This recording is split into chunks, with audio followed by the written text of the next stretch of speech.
कागल तालुक्यातील बोरवडे येथील ऋषिकेश साठे हा इयत्ता 10वी मध्ये शिकणारा अत्यंत हुशार आणि शांतताप्रिय विद्यार्थी होता। ऋषिकेश साठे याला शाळेमध्ये घडणाऱ्या प्रत्येक कार्यक्रमामध्ये प्रथम क्रमांकाचं पारितोषिक मिळत असे आणि त्यामुळे तो कायम आपल्या मेहनतीवर आणि कामावर जास्त लक्ष देत होता। ऋषिकेश यांनी आपल्या 10वीचा पेपर हा अत्यंत परिपूर्णपणे दिलेला असताना तो त्याचा निकाल पाहण्यासाठी खूप जास्त उत्साहित होता।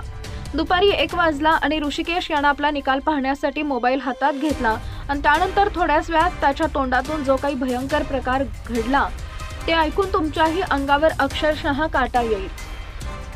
10वीत शिकणाऱ्या ऋषिकेशसाठी याच्यासोबत नेमकं काय प्रकार घडला ते पुढे बघा। त्या अगोदर तुम्ही आपल्या चॅनलवर नवीन असाल तर चॅनलला सबस्क्राइब जरूर करा, जेणेकरून या प्रकारच्या अपडेट्स या तुमच्यापर्यंत पोहोचत राहतील।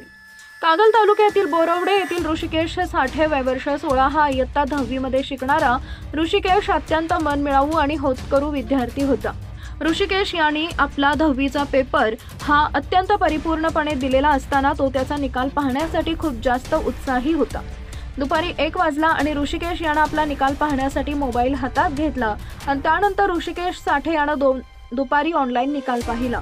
त्याला 62.80% गुण मिळाले होते।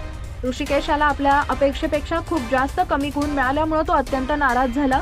त्यामुळे त्याने सायंकाळी 6च्या सुमारास घरातील माळ्यावर नॉयलॉनच्या दोरीने गळफास घेतला। ही गोष्ट निदर्शनास आल्यानंतर नातेवाईकांनी तत्काळ त्याला मुरगुडच्या ग्रामीण रुग्णालयात दाखल केलं, पण वैद्यकीय अधिकाऱ्यांनी उपचारापूर्वीच त्याचा मृत्यू झाल्याचं सांगितले।